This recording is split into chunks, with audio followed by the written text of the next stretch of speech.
Hola, ¿qué tal? Buena tarde, buen día, buena noche a todas, a todos, a todes.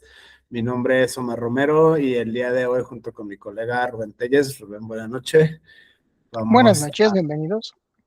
vamos a empezar con este bonus track de Friedrich Nietzsche, este proyecto autogestivo de difusión de la filosofía, con miras a tener una revisión de los supuestos ontológicos, epistémicos y axiológicos de discursos normativos que en el presente empiezan a hacer de una manera u otra mayor o menor ruido, problemas epistemológicos, ontológicos y axiológicos, terians, cyborgs, antropoceno, transhumanismo, personas no humanas, animales, naturaleza, es decir, entidades no humanas, empresas que empiezan a tener derechos humanos, la categoría sospechosísima hoy de la humanidad empieza a tener mayor o menor peso. Esto lo hemos venido diciendo en este seminario de Nietzsche, solamente la revisión del Zaratustra, la revisión de Más allá del bien y del mal, genealogía de la moral, Ecce Homo, humano demasiado humano. En esta ocasión, Rubén, gracias por estar acá, por acompañarme en este proyecto de difusión. Vamos a hacer la revisión, creo que en los tiempos que corren, estos días santos, comilla, lo que sea que esto signifique.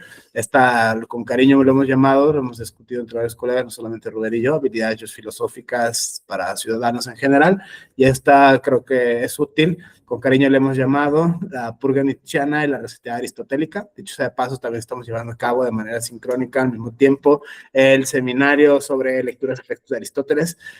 Categorías de análisis: la muerte de Dios, nihilismo, más revisión, transmutación de los valores, el superhombre, tesis nietzscheanas, tesis aristotélicas, frónesis, mímesis, tecné, retórica, dialéctica, lógica, todo está en Aristóteles, la metafísica, la ciencia primera, la sospecha, por ejemplo, eso de llevar a la lectura de Aristóteles.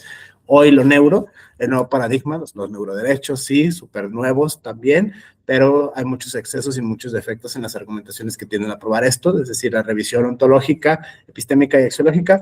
Por eso es que hoy, Rubén, en los tiempos santos, no tenemos que dejar pasar este bonus track del Anticristo, de Nietzsche. Vamos a hacer una lectura, por eso es que este bonus track con categorías de análisis para buscar, en el caso de Nietzsche, fundamentaciones alternas que no sean ni cristianas ni kantianas al discurso de los derechos humanos. Importantísimo, este segundo, a la bioética, laicidad, derechos sexuales y reproductivos, pluralismo religioso, multiculturalidad y otros fenómenos emergentes también que tienen que ver con la toma de decisiones en el carácter democrático de sociedades como la nuestra en el siglo XXI, problemático desde un punto de vista axiológico, desde un punto de vista epistémico y sin duda, de nuevo, ontológicamente. Por eso es que hacemos esta revisión, en este caso, El Anticristo, esta obra de 1888. La traducción, estamos leyendo a Andrés Sánchez Pascual, la traducción de 1972, 1973 originalmente, esta edición que estamos leyendo de Alianza del año 2004, en este aspecto es la traducción que está acá de Nietzsche, y bueno, esa es la obra y no otra la que tenemos en nuestras manos, esta editorial Alianza, de todos ya lo hemos visto, las formas de hacer filosofía, monógrafos, lo que la gente dice que decía que dijo, historiadores, referencias generales, introducciones, Hirschberger, Copleston, Reale, Julián Marías, cualquiera, ya lo hemos visto.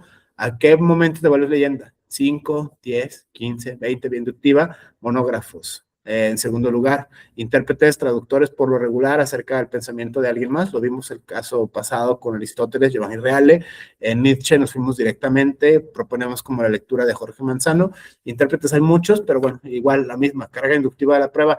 ¿A los cuantos te vuelves leyenda? Ya no leíste intérpretes, ya leíste monógrafos, ya leíste historiografía, sigues insatisfecho en este aspecto, falta todavía dar cuenta de la misma ejercicio de inductiva en las traducciones, en este caso la de Alianza, pero podemos tomar todas en castellano y esto se puede hacer muy bonito en otros idiomas hasta llegar desde luego al alemán original del siglo XIX, que sería el cuarto nivel de análisis, no la traducción de la traducción de la traducción de la traducción de la tradición, en la cual seas partícipe, en la cual puedas jugar los juegos del lenguaje y los filosófico en este caso. En este aspecto es interesante esta metodología desde la hermenéutica, desde el análisis crítico del discurso. La dejo ahí, siempre lo diremos, hasta el cansancio, hasta la locura, que quede claro que no es una frase solamente aislada de lo que primero diga la inteligencia artificial, lo que la gente cuenta o lo que hemos escuchado en otras fuentes. Estamos tratando en este sentido de leer la traducción más directa posible, en este caso la edición de Alianza, de Andrés Sánchez Pascual, y bueno, ese es el método que hemos diseñado de una manera u otra, mi colega Rubén y yo, para exponer filosofía.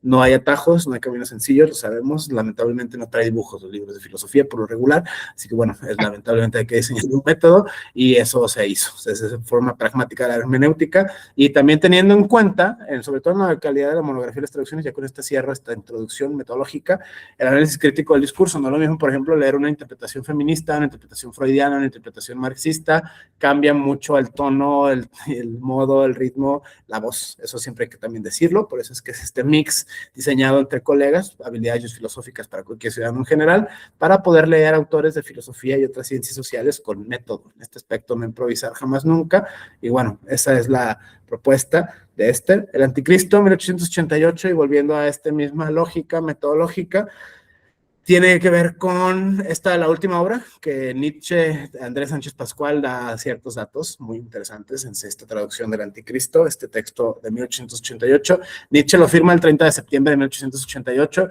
cae en la locura en 1889, el famoso episodio del loco de Turín, el caballo, dicen que abraza un caballo y que ahí entonces empieza el ocaso de Nietzsche, de locura, y su amigo, el teólogo alemán Franz Overbeck, lo encuentra en 1889, según Andrés Sánchez Pascual en la traducción al Anticristo. Está interesante el chisme jurídico y el chisme filosófico.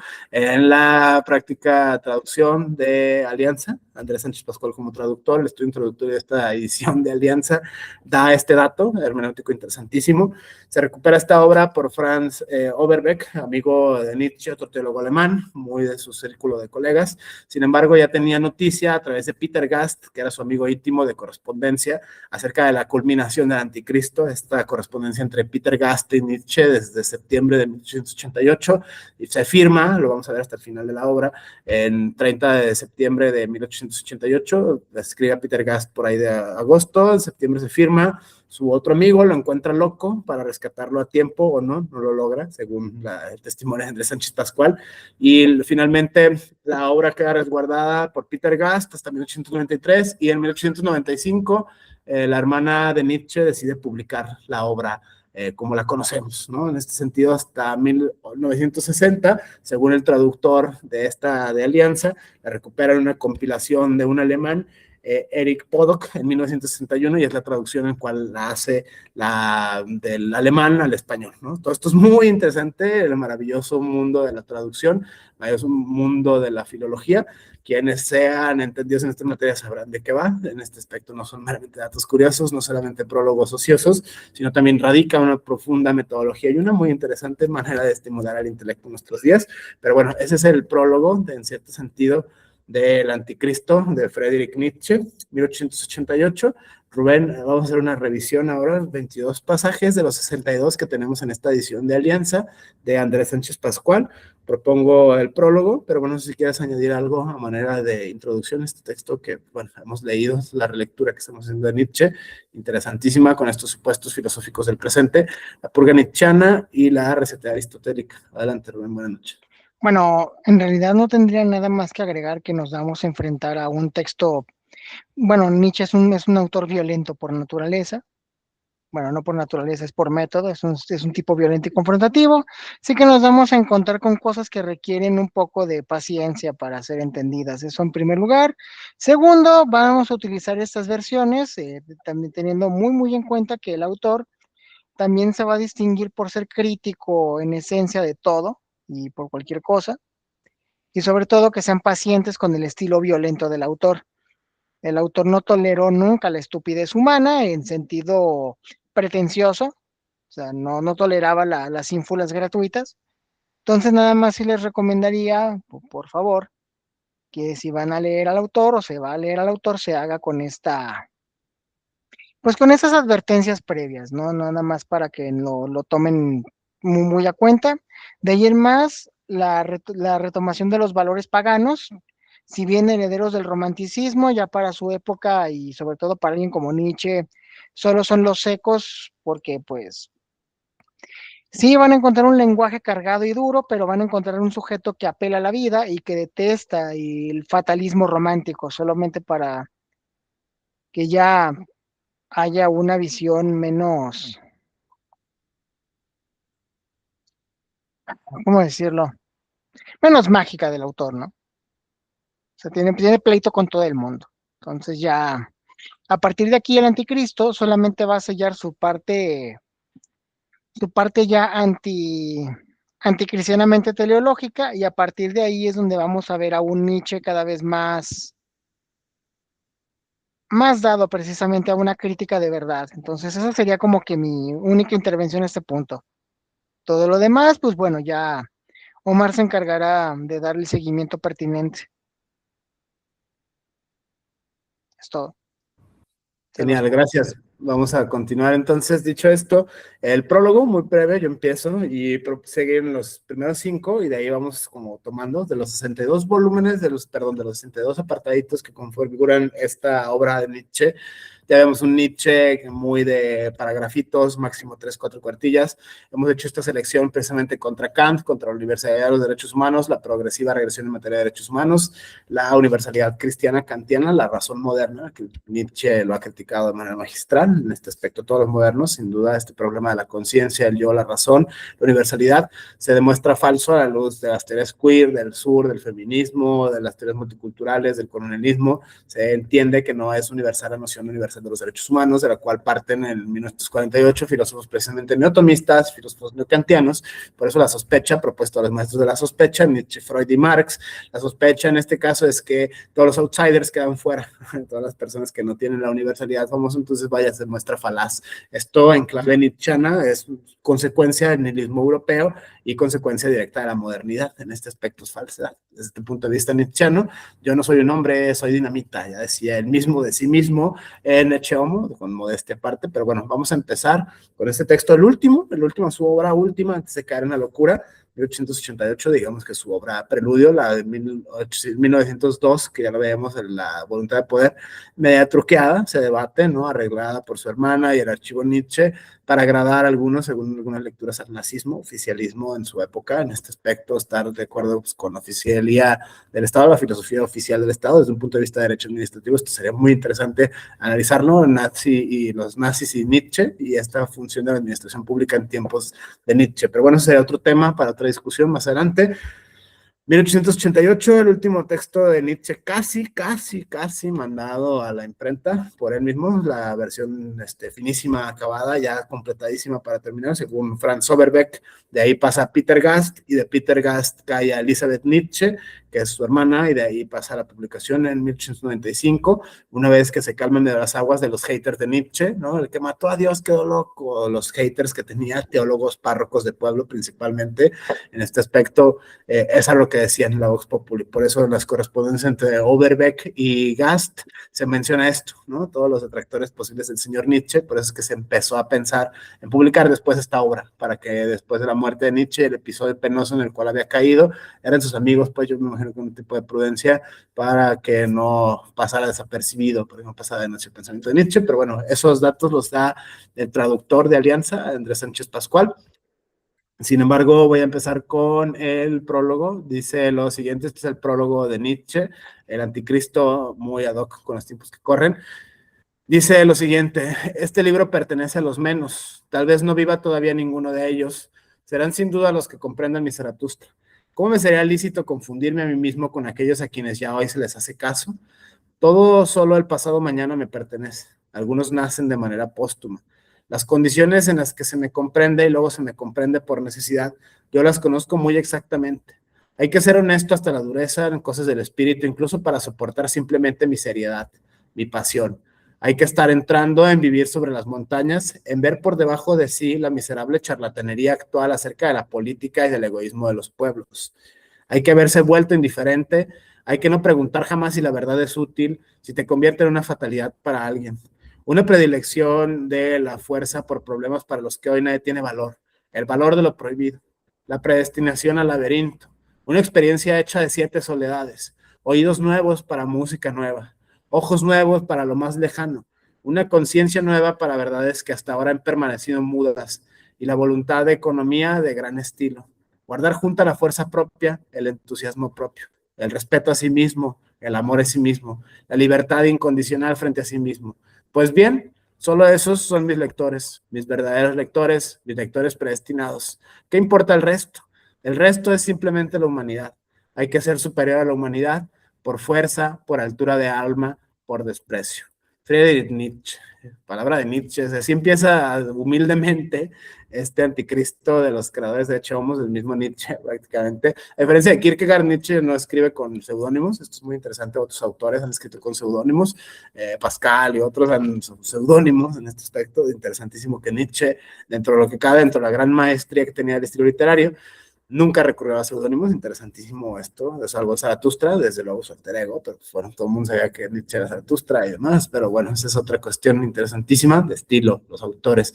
En fin, voy a esta selección, son 22 de los 62 pasajes que componen este bellísimo texto, creo que vale la pena bastante leerlo completo, pero bueno, por tiempo y economía, vamos a hacer una selección, los 3 ejes que hemos seleccionado para hacer nuestra selección, nuestro sesgo, digamos, hay que decir en sus letras, el criterio hermenéutico es encontrar la fundamentación alterna al kantismo y a la modernidad, es decir, ni en clave cristiana ni en clave kantiana, los derechos humanos se pueden pensar, es una hipótesis, una sospecha que tenemos en el presente, no solo Rubén y yo, sino una serie más de colegas, somos legión vaya, que hemos venido pensando esto, fundamentaciones alternas, sobre todo a derechos humanos en clave no cristiana y en clave no kantiana, y esa es la primera. La segunda, bueno, analogía de extensión, el derecho de Musk y derechos humanos y bioética aplican los mismos supuestos que se pueden pensar en otras claves filosóficas, creo que esa es la sospecha, y enseñar a pensar con método. Desde este punto de vista es nuestro sesgo, hay que decirlo, si todo el mundo está sesgado, este es el nuestro, pero tiene que ver con este objetivo, con una especie de semillero de escritores, o sea, no solo leerlos, sino pasar después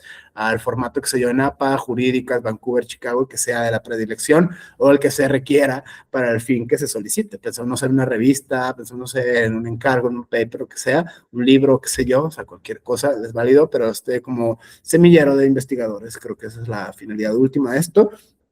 Sin embargo, empiezo con la lectura. Me voy yo con los primeros 3, Rubén, vamos a leer del 1 al 5, tal cual como aparecen. Yo leo los primeros 3 y me voy a con 3 y 4, perdón, 4 y 5, para ir dándole el tema del tiempo y ya después hacemos una especie de síntesis. Vamos a escuchar, me gusta como lo advertías, es un tipo violento, es una prosa sabrosa, y bueno, la transmutación de los valores. El número 1 dice lo siguiente de los 62, vamos a leer 22, y el primero es este, dice el número 1, mirémonos a la cara, nosotros somos hiperbóreos, sabemos muy bien cuán aparte vivimos, ni por tierra ni por más encontrarás, perdón, ni por tierra ni por agua encontrarás el camino que conduce a los hiperbóreos.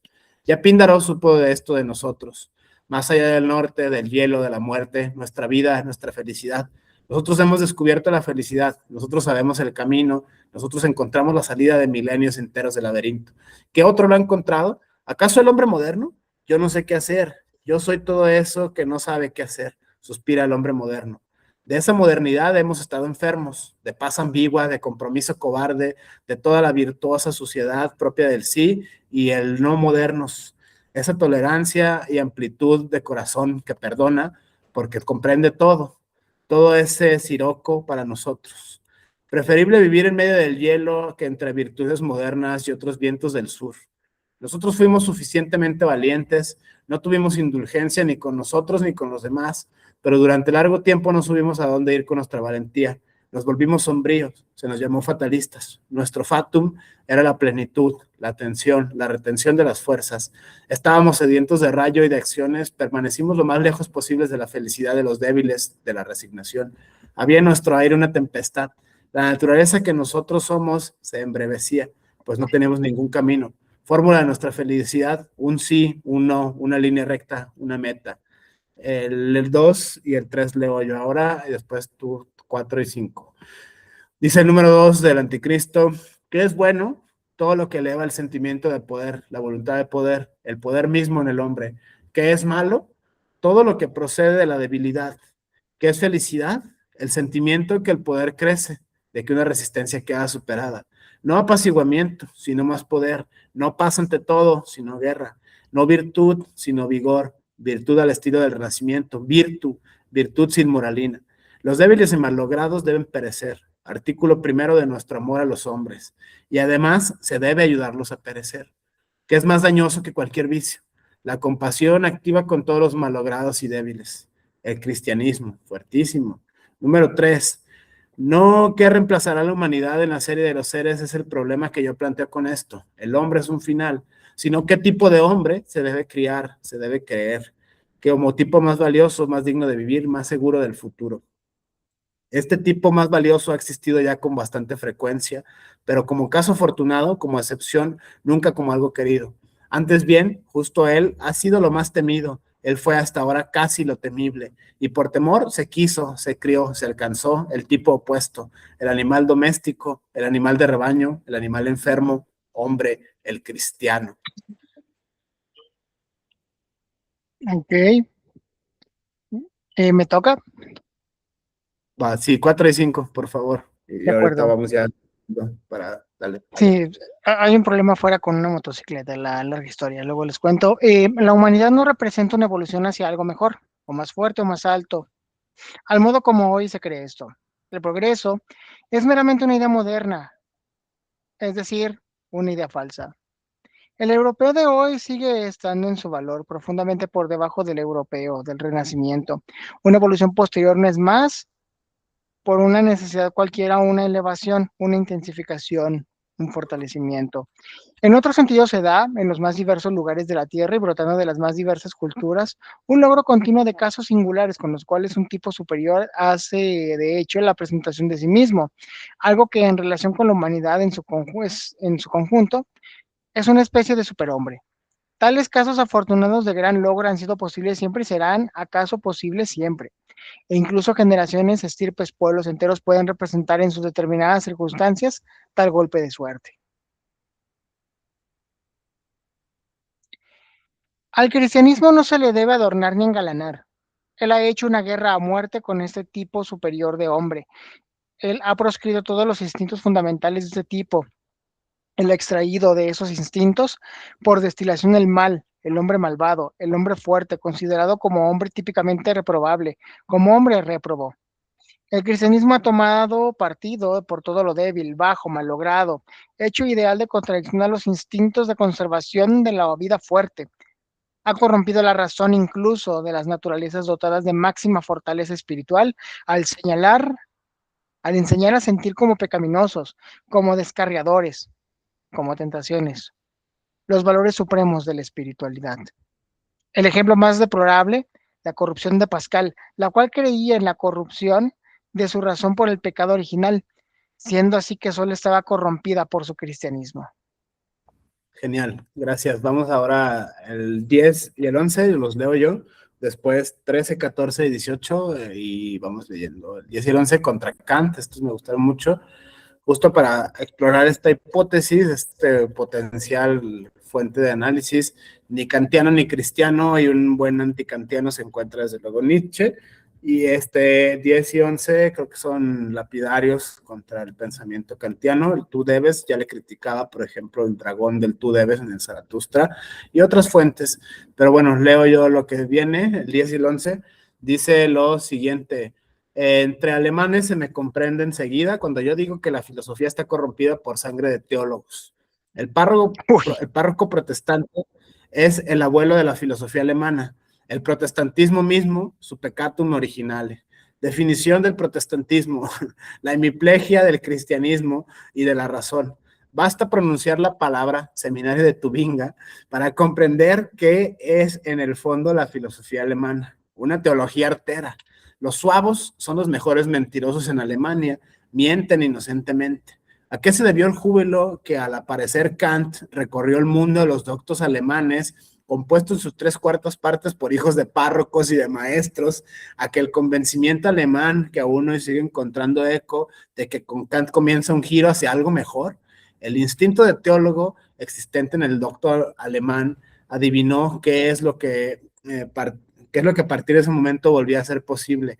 Un camino furtivo hacia el viejo ideal quedaba abierto, el concepto mundo verdadero, el concepto de la moral como esencia del mundo, los dos errores más malignos que existen, volvían a ser ahora, gracias a un escepticismo ladinamente inteligente, si no demostrables, tampoco ya refutables. La razón, el derecho de tener, el derecho de la razón no llega tan lejos. Se había hecho de la realidad una apariencia y se había hecho de un mundo completamente mentido, el del que es la realidad. El éxito de Kant es meramente un éxito de teólogos. Kant fue lo mismo que Lutero, lo mismo que Leibniz, una rémora más en honestidad alemana. Nadie firme de suyo, fuertísimo contra Kant, contra Lutero, entre alemanes. El 11 también va con nombre contra Kant. Y dice Nietzsche lo siguiente en este párrafo 11 del Anticristo. Una palabra todavía contra Kant como moralista. Una virtud tiene que ser una invención nuestra, personalísima, defensa y necesidad nuestra. En todo otro sentido es meramente un peligro. Lo que no es condición de nuestra vida la daña. Una virtud practicada meramente por un sentimiento de respeto al concepto virtud, tal como Kant lo quería. Es dañosa. La virtud, el deber, el bien en sí, el bien entendido como carácter de impersonalidad y validez universal, ficciones cerebrales en que se expresa la decadencia, el agotamiento último de las fuerzas de la vida, la chinería königsbergense. Lo contrario es ordenado por las leyes más profundas de la conservación y del crecimiento, que cada uno se invente su virtud, su imperativo categórico. Un pueblo perece cuando confunde su deber con el concepto de deber en general. Nada arruina más profunda, más íntimamente que los deberes impersonales, que los sacrificios hechos al Moloch de la abstracción. Que la gente no haya sentido como peligro para la vida el imperativo categórico de Kant. El instinto propio de los teólogos fue el único que lo tomó bajo su protección. Una acción que es el instinto de vida nos compele a realizar, tiene en el placer su prueba de ser una acción correcta, y aquel nihilista de vísceras dogmático cristianas entendió el placer como objeción. ¿Qué destruye más rápidamente que trabajar, pensar, sentir sin necesidad interna, sin una elección profundamente personal, sin placer? Como un autómata del deber. Es esta precisamente la receta de la decadence, incluso del idiotismo. Kant se volvió idiota y fue contemporáneo de Goethe. Esta fatalidad de araña fue considerada como el filósofo alemán, sigue siendo considerada así. Me guardo de decir lo que yo pienso de los alemanes. Es que no vio Kant en la Revolución Francesa el tránsito de la forma inorgánica a la forma orgánica del Estado. Es que no se preguntó si existe un acontecimiento que no puede ser aclarado más que por una disposición moral de la humanidad, de modo que con él quedaría demostrada de una vez por todas la tendencia de la humanidad hacia el bien. Respuesta de Kant es la revolución, el instinto que hierra en todas y cada una de las cosas, la contranaturaleza como instinto de decadencia alemana como filosofía. Eso es Kant, fuertísimo. Contra Kant, vara con nombre. Vamos ahora a Rubén el 13. Los espíritus libres, esta idea bellísima de Nietzsche, muy nietzscheana. Igual si quieres darle 13 y 14 claro. Te propongo, me ayudas con estos dos, sería fenomenal. Gracias, claro. Colega. No infravaloremos esto. Nosotros mismos, nosotros los espíritus libres, somos ya una transvaloración de todos los valores, una viviente declaración de guerra y de victoria a todos los viejos conceptos de verdadero y no verdadero. Las intelecciones más valiosas son las que más tarde se encuentran, pero las intelecciones más valiosas son los métodos.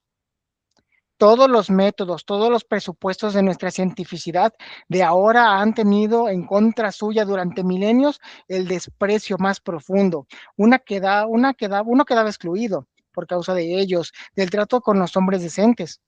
Era considerado enemigo de Dios, despreciador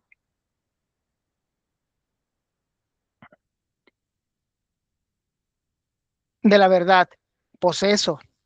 En cuanto a carácter científico, uno era una chalada. Nosotros hemos tenido en contra nuestra el patos entero de la humanidad, su concepto de lo que debe ser verdad, de lo que debe ser servicio a la verdad. Todo tu debes ha estado dirigido hasta ahora contra nosotros, nuestros objetos, nuestras prácticas, nuestro modo de ser, callado, cauteloso, desconfiado. Todo eso le parecía a la humanidad completamente indigno y despreciable. En última instancia, sería lícito preguntarse con cierta equidad si no ha sido propiamente un gusto estético que ha mantenido a la humanidad en una ceguera tan prolongada. Ella pretendía de la verdad un efecto pintoresco. Ella pretendía a sí mismo del hombre, del conocimiento que actuase enérgicamente sobre los sentidos. Nuestra modestia fue la que durante más largo tiempo repugnó a su gusto. Oh, cómo lo adivinaron esos pavos de Dios. Nosotros hemos trastocado el aprendido, Nos hemos vuelto más modestos en todo. Al hombre ya no le derivamos del espíritu de la divinidad. Hemos vuelto a colocarlo entre los animales. Él es para nosotros el animal más fuerte porque es el más astuto. Una consecuencia de esto es su espiritualidad.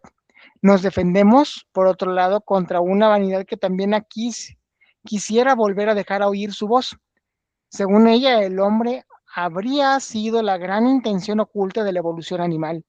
El hombre no es en modo alguno la corona de la creación. Todo ser está, junto a él, idéntico al nivel de perfección. Y al aseverar esto, todavía aseveramos demasiado considerando de modo relativo, el hombre es el menos logrado de los animales, el más enfermizo, el más peligrosamente desviado de sus instintos. Desde luego, todo esto también el más interesante. En todo lo que se refiere a los animales, Descartes fue el primero que con audacia digna de respeto osó el pensamiento de concebir al animal como máquina. Nuestra fisiología entera se esfuerza por dar demostración de esa tesis.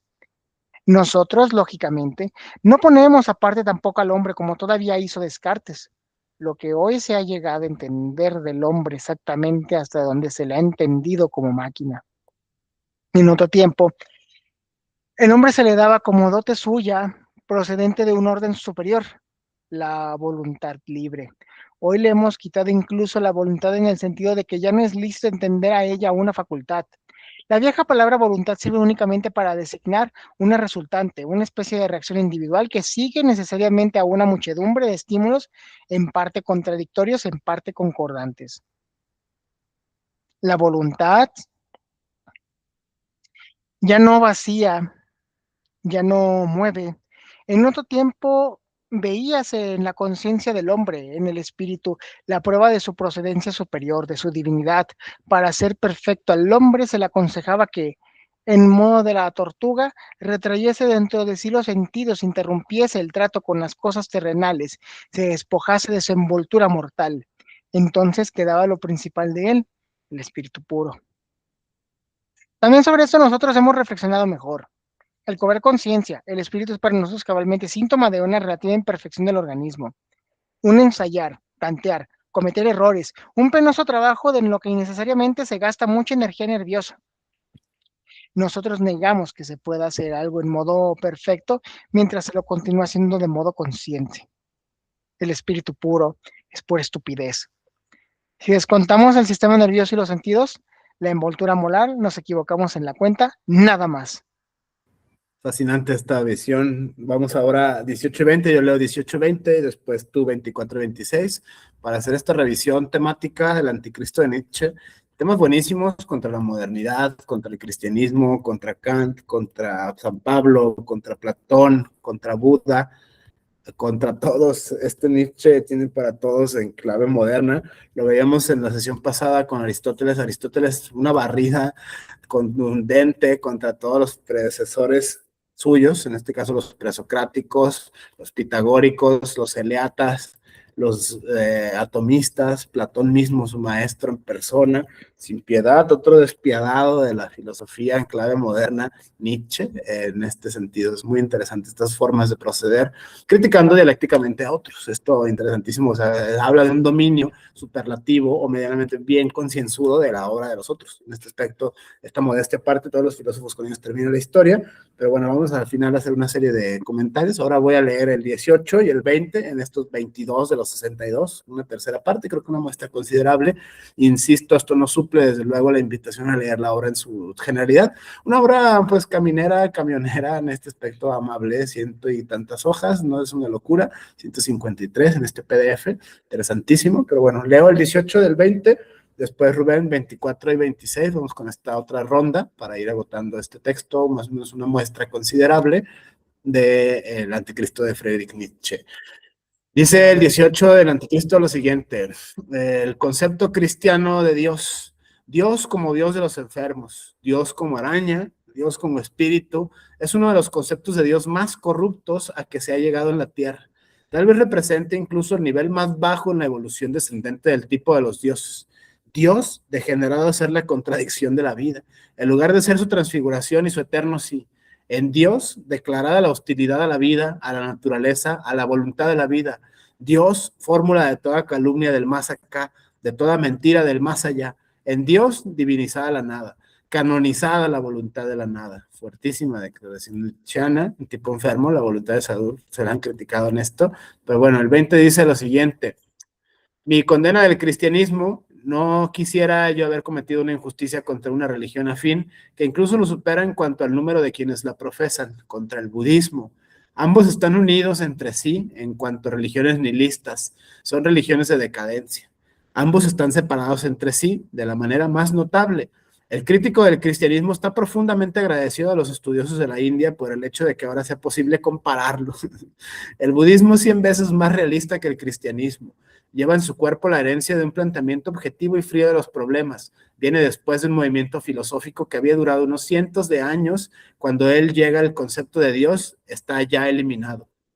El budismo es la única religión auténticamente positivista que la historia nos muestra, también incluso en su teoría del conocimiento, un fenomenalismo riguroso.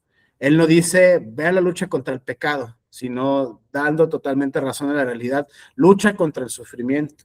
Tiene ya detrás de sí, esto lo distingue profundamente del cristianismo, ese fraude a sí mismo que son los conceptos morales. Está hablando en mi lenguaje, más allá del bien y del mal. Los dos hechos fisiológicos en que descansa y que contempla son, primero, una excitabilidad extraordinariamente grande de la sensibilidad, la cual se expresa en una refinada capacidad de dolor. Luego, una superespiritualización, una vida demasiado prolongada entre conceptos y procedimientos lógicos, bajo la cual el instinto personal ha salido perjudicado en provecho de lo impersonal. Ambos estados que al menos algunos de mis lectores, los objetivos, conocerán como yo por experiencia. Sobre la base de esas condiciones fisiológicas ha surgido una depresión. A ella se enfrenta Buda con una higiene. Contra la depresión emplea la vida al aire libre, la vida errante, la moderación y la selección en la comida, la precaución con respecto a todos los espirituosos, alcoholes, la precaución asimismo con respecto a todos los efectos que producen bilis, que calientan la sangre, ninguna preocupación ni por sí ni por otros. Buda exige representaciones que para o bien tranquilicen o bien alegren, inventa medios para deshabituarse de las otras. Considera que la bondad, el ser bondadoso, favorece la salud. La oración está excluida, lo mismo que el ascetismo. Ningún imperativo categórico, ninguna coacción en absoluto, ni siquiera dentro de la comunidad monástica. Se puede volver a salir de ella. Todas estas cosas serían medios para fortalecer aquella excitabilidad extraordinariamente grande. Justo por ello, Buda no exige tampoco lucha alguna contra quienes piensan de otro modo. De ninguna otra cosa se defiende más su doctrina que del sentimiento de venganza, de aversión, del resentimiento. No se pone fin a la enemistad con la enemistad, conmovedor estribillo del budismo entero.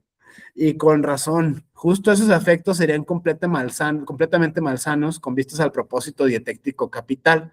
La fatiga espiritual que él encuentra y que se expresa en una objetividad demasiado grande, es decir, una debilitación del interés individual, una pérdida del centro de gravedad del egoísmo, la combate con una rigurosa devolución a la persona, incluso a los intereses más espirituales. En la doctrina de Buda, el egoísmo se convierte en deber. Una sola cosa es necesaria, el cómo te liberas del sufrimiento. Regulan y limitan la dieta espiritual entera. ¿Acaso sea lícito recordar a aquel ateniense que hizo a sí mismo la guerra al cientificismo puro, Sócrates, el cual elevó el egoísmo personal, incluso en el reino de los problemas, a la categoría moral? Fuertísimo contra Buda, cristianismo y Sócrates, el top 3 de los Hateful Three de Nietzsche, en este sentido, los más odiados. Este sentido es interesante. Rubén 24 y 26, esta crítica moderna, esta crítica antigua, esta crítica al oriente, muy también de Schopenhauer, el Schopenhauer que le critican budismo zen para gente darks, está interesantísima, muy pintoresca. Lo que importa, bueno, ahora el 24 y 26, adelante, colega. Claro. Gracias. Venga, bueno, después de notar cómo es que este güey odia las conductas monásticas que niegan la vida, usamos güey de la manera más amigable posible, no creo que Nietzsche se enojara por eso, considerando que no era precisamente alguien frágil, como ciertas entidades que conocemos y que se criticaría seguramente. Bueno, siguiendo con el autor, empezamos con eso. Ok, olvidé que tenía activado WhatsApp, perdón. Y me acaban de llegar las notificaciones. Bueno, voy a dar lectura. Dice, voy a tocar aquí precisamente el problema de la génesis del cristianismo. La primera tesis para su solución dice, el cristianismo resulta comprensible tan solo a partir del eterno del cual brotó, del terreno del cual brotó. No es un movimiento dirigido contra el instinto judío, sino la consecuencia lógica de este. Una inferencia más espantosa, en su más espantosa lógica. Dicho con la fórmula del Redentor, la salvación viene de los judíos. La segunda tesis dice, el tipo psicológico del Galileo continúa siendo reconocible, pero solo en su degeneración completa, la cual es a la vez una mutilación y una sobrecarga con rasgos extraños. Ha podido servir para aquello para lo que se ha usado, para un tipo de un redentor de la humanidad. Pueden bajar la hoja, por favor. Gracias. Bueno, no tanto tampoco. Gracias. Me quedé en los judíos. Bueno, no tan abajo. Bueno, el concepto de Dios es falseado, el concepto moral falseado. Los sacerdotes judíos no se detuvieron aquí, no se podría utilizar la historia entera de Israel, fuera con ella. Estos sacerdotes llevaron a cabo el prodigio de falsificación de la cual tenemos ante nosotros como documento de una buena parte de la Biblia, como un escarnio sin igual de toda tradición, de toda realidad histórica, tradujeron al plano religioso el pasado de su propio pueblo, es decir, hicieron de ese pasado un estúpido mecanismo salvífico de culpa contra Yahvé y de castigo, de devoción a Yahvé, de premio. Nosotros sentíamos de un modo mucho más doloroso ese ignominiosísimo acto de falsificación histórica si la milenaria interpretación escolástica, eclesiástica de la historia no nos hubiera vuelto casi obtusos para las exigencias de la honestidad in historicis en cuestiones históricas. Y la iglesia la secundaron los filósofos. La mentira del orden moral del mundo atraviesa. ¿A dónde me quedé? Oh, rayos. A ver. La mentira del orden natural del mundo atraviesa el desarrollo entero de la misma filosofía moderna. ¿Qué significa orden moral del mundo? Que existe, de una vez por todas, una voluntad de Dios acerca de lo que el hombre ha de hacer y ha de dejar de hacer. Que el valor de un pueblo o de un individuo se mide por su mayor o menor obediencia a la voluntad divina. Que los destinos de un pueblo, de un individuo y de una voluntad de Dios demuestra ser dominante, es decir, castigadora y premiadora según el grado de obediencia. La realidad, en lugar de esa mentira digna de conmiseración, dice una especie parasitaria de hombre que solo prospera a costa de todas las otras formas sanas de vida. El sacerdote abusa del hombre de Dios. A un estado de cosas en que el sacerdote es quien determina el valor de las cosas, lo llama el reino de Dios. Los medios con que se alcanza o se mantiene en pie ese estado los llama la voluntad de Dios. Con un frío cinismo se atiene al valorar los pueblos, las épocas, los individuos, al grado en que habían sido útiles o se hayan opuesto a la preponderancia de los sacerdotes. Véaselos actuar en manos de En manos de los sacerdotes judíos, la gran época de la historia de Israel se convirtió en una época de decadencia. El exilio, la desventura prolongada, se transformó en un castigo eterno para la gran época, una época en la cual el sacerdote no era un nada. De las figuras poderosas de la historia de Israel, dotadas de una constitución muy libre, han hecho, según las necesidades, míseros mojigatos de santurrones o ateos, han simplificado la psicología de todo gran acontecimiento, reduciéndola a la fórmula propia de idiotas de obediencia o desobediencia a Dios. Un paso más, la voluntad de Dios, es decir, las condiciones de conservación del poder del sacerdote, tiene que ser conocida. Para ese fin se requiere una revelación, dicho con claridad. Resulta necesaria una gran falsificación literaria. Se descubre una sagrada escritura, se la hace pública con toda pompa hierática, con días de penitencia y gritos de lamentación, prolongado pecado, la voluntad de Dios está fija desde hacía mucho tiempo. Toda la desgracia consiste en haberse vuelto extraños a la Sagrada Escritura. Y a Moisés se le había revelado la voluntad de Dios. ¿Qué había ocurrido? con rigor, con pedantería, llegando a señalar incluso los tributos grandes y pequeños que había que pagarle, sin olvidar los trozos más sabrosos de carne, pues el sacerdote es un devorador de bistec. El sacerdote había formulado de una vez por todas qué es lo que quiere tener, que es la voluntad de Dios. A partir de ahora, todas las cosas de la vida están ordenadas de tal modo que el sacerdote resulta indispensable en todas partes. En todos los acontecimientos naturales de la vida, el nacimiento, el matrimonio, la enfermedad, la muerte, para no hablar del sacrificio, la cena, aparece el parásito sagrado para deshumanizarlos, desnaturalizarlos, dicho en su lenguaje para santificarlos, pues es necesario comprender esto, toda costumbre natural, toda institución natural, Estado, organización de la justicia, matrimonio, asistencia de los enfermos y pobres. Toda exigencia inspirada por el instinto de la vida, en resumen, todo lo que tiene en sí valor es convertido por el parasitismo del sacerdote o del orden moral del mundo en algo carente de principio de valor, contrario al valor. Se requiere posteriormente una sanción, se necesita un poder otorgador de valor, lo cual niega en ello a la naturaleza, la cual crea con ello cabalmente un valor. El sacerdote desvaloriza, desantifica la naturaleza. A ese precio subsiste él en el absoluto. La desobediencia a Dios, es decir, al sacerdote, a la ley, recibe ahora el nombre de pecado. Los medios de volver a reconciliarse con Dios son, como es obvio, medios de los cuales la sumisión de los sacerdotes queda garantizada de manera más radical aún. Únicamente el sacerdote redime. Calculando las cosas psicológicamente, los pecados se vuelven indispensables en toda sociedad organizada de manera sacerdotal. Ellos son las auténticas palancas del poder. El sacerdote vive de los pecados, tiene necesidad de que se peque. Artículo supremo, Dios perdona a quien hace penitencia. Dicho claramente, a quien se somete al sacerdote. Interesante esta lectura, gracias Rubén. Voy a continuar a 35, 36 y 39, los que siguen de esta ronda.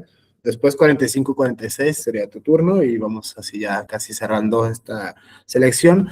Tesis que ya hemos visto en otras obras de Nietzsche: Genealogía de la moral, Más el bien y el mal, Humano, demasiado humano, Voluntad de poder, Ecce Homo, sin duda. Esta continuidad en su obra temática, cronológica, contra sus enemigos de siempre: Platón, Saulo de Tarso, mejor conocido como San Pablo, Buda, Cristo, en este aspecto, el crucificado y Dioniso se escribe ya en la locura como el crucificado. Interesante esta interpretación también de carácter espiritual, lo que sea que signifique. Nietzsche como un gran maestro de los maestros ascendidos y esas ondas, como más en clave esotérica, como más en clave cristiana, incluso budista, algunos lo han leído de esa forma.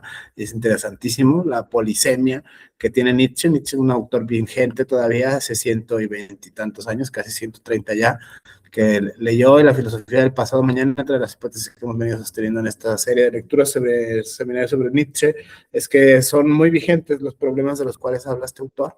Desde que sí, finales del siglo XIX, sí, la sífilis y todo aquello, son problemas hoy ontológicos, epistémicos, de gran calado, que estamos por eso haciendo esta relectura nietzscheana, para buscar una fundamentación alterna que no sea ni kantiana ni cristiana al discurso de los Masks, métodos alternos de solución de controversia, al discurso de la bioética y al discurso, desde luego, de los derechos humanos. Pero bueno, esta es la finalidad última. Leo yo ahora 35, 36 y 39 en esta siguiente ronda.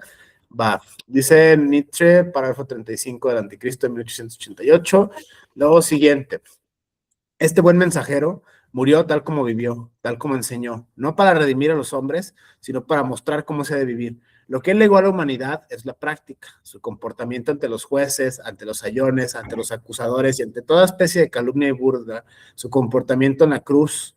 Él no pone resistencia, no defiende su derecho, no da ningún paso para apartar de sí a lo más extremo, más aún lo provoca.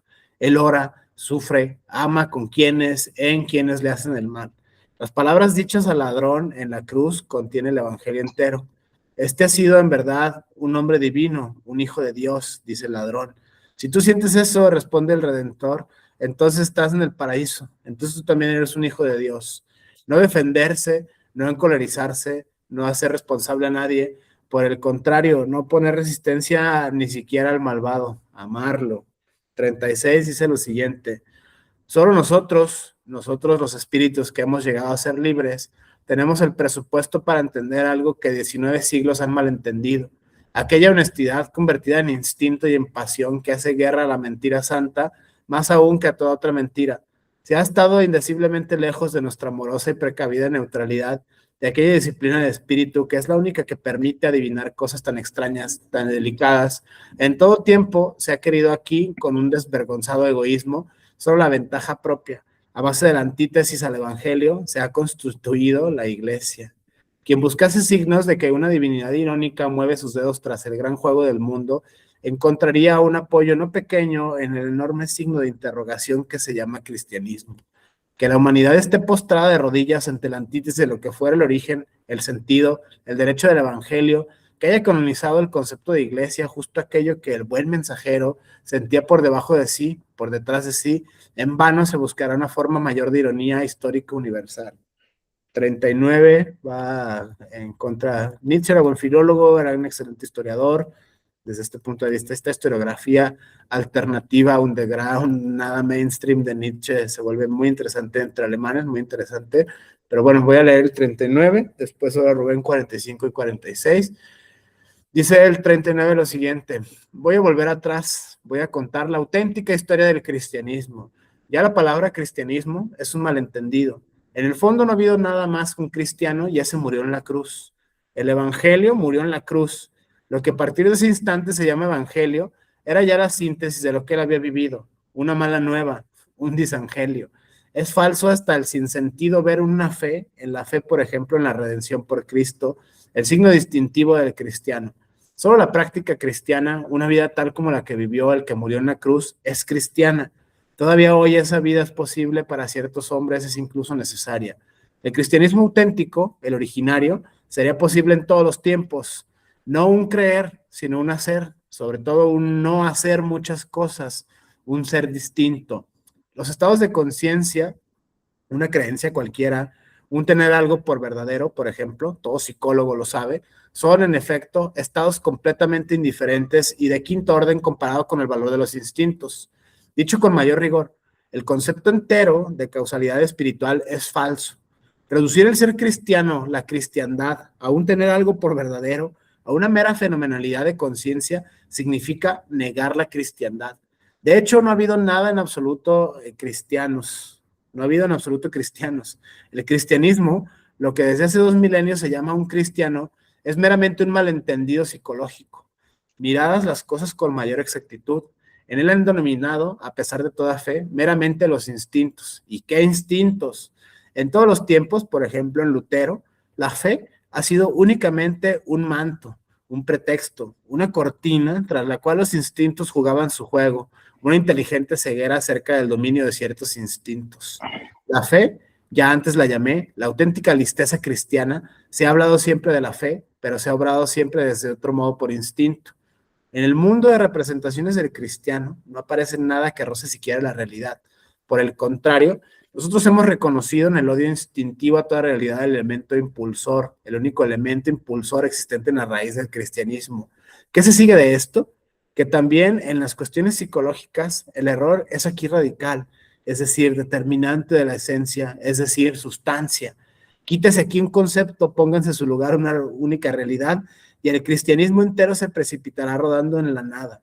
Visto desde lo alto, este hecho, el más extraño de todos, una religión que no solo está condicionada por errores, sino que tan solo en errores dañosos, tan solo en errores que envenenan la vida y el corazón, es inventiva e incluso genial, no deja de ser un espectáculo para dioses, para aquellas divinidades que son a la vez filósofos y con las que yo me encontré, por ejemplo, en aquellos famosos diálogos de Naxos.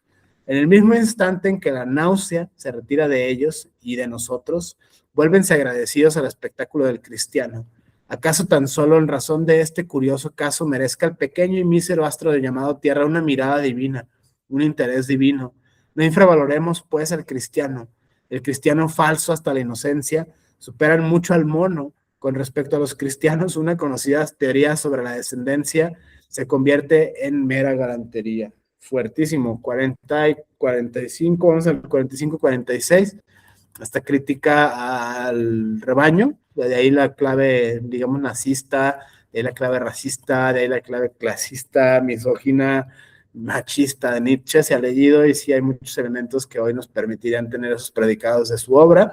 Sin embargo, insistimos por Senda Hermenéutica, el puente de la comprensión hermenéutica por Gadamer diseñado en Verdad y Método 2 nos obliga a tomarnos a los Ronald Dworkin los derechos en serio, en este sentido los derechos de interpretar de forma seria en este método que hemos diseñado, que no estamos leyendo monografías, estamos leyendo las traducciones, estamos desde luego leyendo a Nietzsche en su original, pero bueno, el punto es este, 45, 46. Rubén, adelante, gracias, gracias. Claro, vamos de una vez, a ver, vamos a ver. Bien, va 45. Voy a dar unas cuantas pruebas de lo que esa gentecilla se ha metido en la cabeza, lo que han puesto en boca de su maestro, pues confesiones de almas bellas. Y si de algún lugar os recibieren y escuchan, marchaos de ahí y seguid el polvo de vuestros pies, testimonio contra ellos. Yo les digo, en verdad, Sodoma y Gomorra les irá mejor en el juicio final que aquella ciudad. ¡Qué evangélico! Y a quien se escandalice a uno de esos pequeños que creen en mí, mejor les haría que le colgasen del cuello una piedra de molino y la arrojasen al mar. Marcos 9:42. ¡Qué evangélico! Si tu ojo se escandaliza, arrójalo de ti. Mejor es entrar con un solo ojo al reino de Dios que tener los dos ojos y ser arrojado al fuego del infierno, donde su gusano no muere y su fuego no se apaga. Marcos 9:47. No es precisamente el ojo a lo que se refiere. En verdad yo os digo, aquí hay algunos que no os gustarán la muerte hasta que vean venir el poder del reino de Dios. Bien mentido, León. Puedes bajar el PDF, por favor. Quien quiera venir en pos de mí, nieguese a sí mismo y tome su cruz sobre mí y sígame, pues. Nota de un psicólogo: la moral cristiana es refutada por sus pues, y sus razones refutan. Eso es lo cristiano. Marcos 8:34. No os juzguéis para que no seáis juzgados. Con la medida que os midáis, os medirá a vosotros. Marcos 7:1. Pues concepto de la justicia de un juez justo. Pues si amáis a los que os aman, ¿por qué? ¿Qué premio tendréis? ¿No hacéis eso mismo también los publicanos? Y si os comportáis amistosamente tan solo como vuestros hermanos, ¿qué hacéis de especial? ¿No hacen eso también los publicanos? Mateo 5:46. Principio del amor cristiano: quiere en última instancia ser pagado bien. Pues si vosotros no perdonáis a los hombres sus faltas, tampoco os perdonará vuestro Padre que está en el cielo. Mateo 6:15. Muy comprometedor para el llamado Padre. Buscad primero el reino de Dios y su justicia, y todo lo demás se os dará por añadidura. Mateo 6:33. Todo eso, a saber, la alimentación, el vestido y todas las necesidades de la vida. Un error. Para expresarlo modestamente, poco después, Dios aparece como sastre, al menos en ciertos casos. Alegraos en ese día y saltad de gozo, pues he aquí que vuestro premio es grande en el cielo. Lo mismo hicieron también sus padres con los profetas. Lucas 6:23. Chusma desvergonzada. Se compara ya con los profetas. ¿No sabéis que sois templo de Dios y que el Espíritu de Dios habita en vosotros? Si alguien destruye el templo de Dios, Dios lo destruirá a él. Pues el templo de Dios es sagrado y vosotros sois ese templo. Pablo en 1 Corintios 3:16. Cosas como esas no se las despreciará nunca bastante.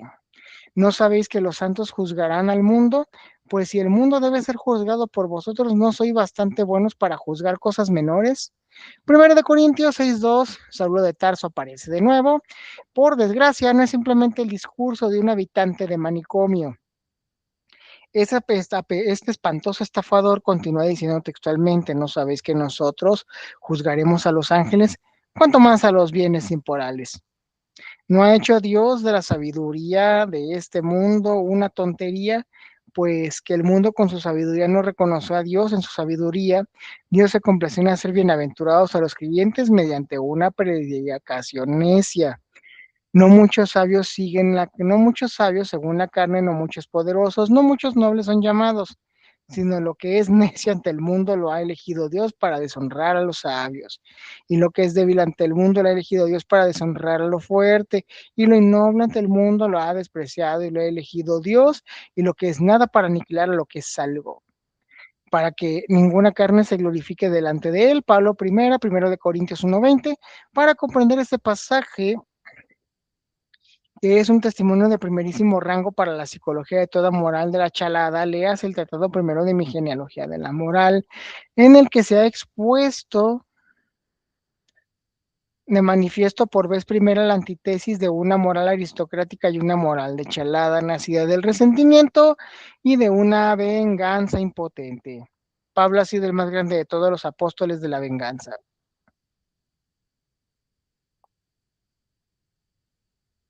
Bueno, ¿qué sigue de esto?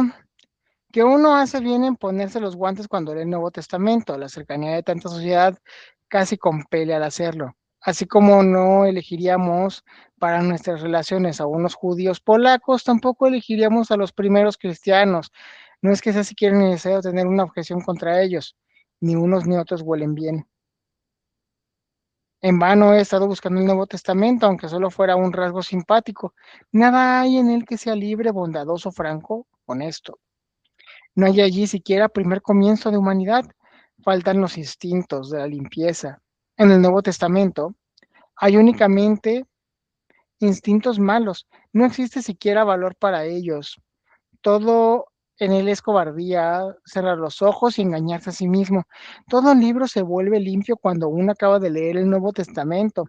Para dar un ejemplo, yo inmediatamente después de Pablo he leído el embelezo, aquel graciosísimo y petulantísimo burlón que fue Petronio, del que podría decir que Domencio Boccaccio escribió al duque de Parma sobre César Borgia. Et tutto festo, todo él es firme, inmoralmente sano, inmoralmente jovial y bien construido.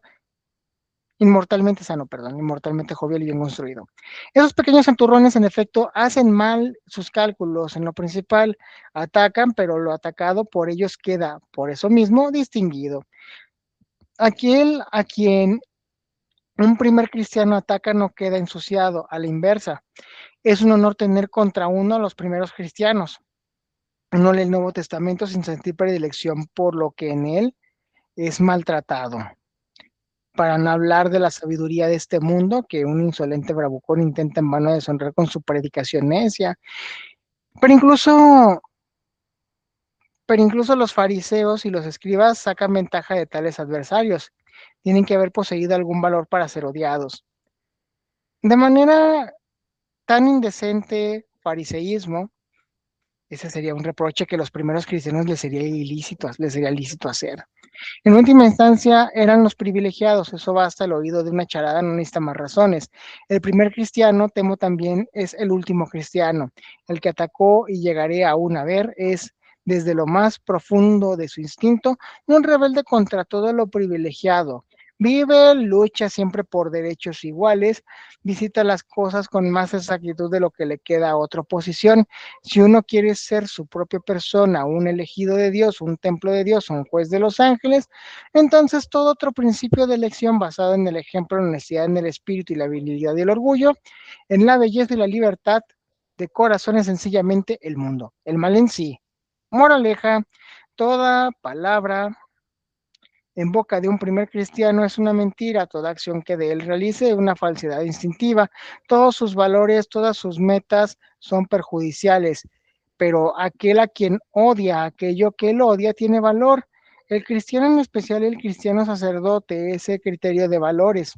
Y de añadir que en todo el Nuevo Testamento no aparece más que una única figura que le es preciso honrar: Pilato, gobernador romano.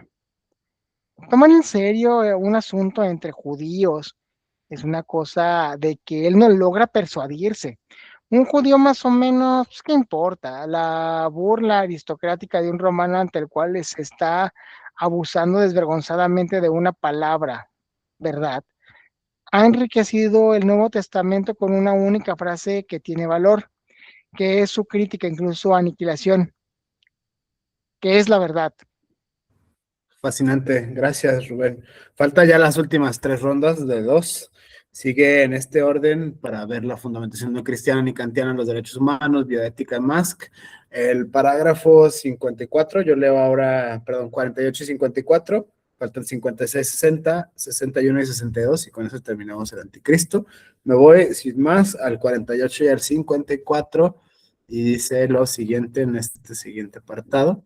Friedrich Nietzsche, estamos leyendo la edición de Alianza, de Andrés Sánchez Pascual, traducción de esta editorial española, interesante, bueno, de varios países, muy interesante, esta de las mejorcitas que hay en habla española, en mi juicio, pero bueno, el 48 dice lo siguiente: ¿se ha entendido de verdad la famosa historia que está en el comienzo de la Biblia, acerca de la angustia infernal de Dios frente a la ciencia? No se lo ha entendido. Este libro sacerdotal, par excellence, comienza, como es obvio, con la gran dificultad interna del sacerdote. Este tiene un único peligro grande. Por consiguiente, Dios tiene un único peligro grande. El viejo Dios, todo el espíritu, todo el sumo sacerdote, todo el perfección, se pasea por su jardín placenteramente, solo que se aburre. Contra el aburrimiento luchan en vano incluso los dioses. ¿Qué hace? Inventa al hombre. El hombre es algo entretenido, pero he aquí que también el hombre se aburre. El apiadamiento de Dios, por la única molestia que en sí tienen todos los paraísos, no conoce límites. Pronto creó también otros animales. Primer fallo de Dios: el hombre no encontró entretenidos a los animales, los dominaba, no quería ser siquiera un animal. Por consiguiente, Dios creó a la mujer. Y de hecho, ahora el aburrimiento se terminó, pero también se terminaron otras cosas. La mujer fue el segundo fallo de Dios. La mujer, por su esencia, serpiente, Eva, esto lo sabe todo sacerdote, de la mujer viene todo infortunio al mundo, esto lo sabe asimismo todo sacerdote, por consiguiente, toda la ciencia viene de ella. Solo a través de la mujer llegó el hombre a gustar del árbol del conocimiento. ¿Qué había ocurrido? Al viejo Dios lo invadió una angustia infernal. El hombre mismo había sido su máximo fallo. Dios había creado un rival, la ciencia hace iguales a Dios. Se han terminado los sacerdotes y los dioses y el hombre se vuelve científico. Moraleja: la ciencia es lo prohibido en sí. Ello es lo único prohibido. La ciencia es el primer pecado, el germen de todo pecado, el pecado original. La moral no es más que esto: no conocerás. El resto se sigue de ahí. La angustia infernal de Dios no le impidió ser listo. ¿Cómo defenderse de la ciencia? Este fue durante largo tiempo su principal problema. Respuesta: fuera del paraíso del hombre. La felicidad, la ociosidad inducen a tener pensamientos. Todos los pensamientos son pensamientos malos. El hombre no debe pensar. Y el sacerdote en sí inventa la indigencia, la muerte, el peligro mortal del embarazo, toda especie de miseria, vejez, fatiga, sobre todo la enfermedad, simples medios en la lucha contra la ciencia. La indigencia no le permite al hombre pensar, y pese a todo, algo espantoso, la obra del conocimiento se alza cual una torre, asaltando el cielo, trayendo el crepúsculo de los dioses. ¿Qué hacer? El viejo Dios inventa la guerra, separa a los pueblos, hace que los hombres se aniquilen inútilmente. Los sacerdotes han tenido siempre la necesidad de la guerra. La guerra, entre otras cosas, una gran perturbadora de la paz, de la ciencia. Increíble. Pese a las guerras, el conocimiento, la emancipación con respecto al sacerdote aumenta. Y al viejo Dios se le ocurre una última decisión. El hombre se ha vuelto científico. No queda otro remedio. Hay que ahogarlo. Fuertísimo. Contra la ciencia y el Génesis. Interpretación, dicho también de paso sea, la crítica recogida de la misma pata, también era hijo de párroco. Nietzsche era hijo de un pastor protestante, así que pues también le queda la bota, ¿no? A cada aspecto sentido, las críticas que hay, no estamos, yo voy a hacer cuando crezca el anticristo y Diónesis y tal, o sea, prácticamente eso es interesantísimo ver la modestia aparte con la cual se lee este tipo de obras, sí, muy empática, sí, muy patética, sí, muy cool Nietzsche, sí, muy radical.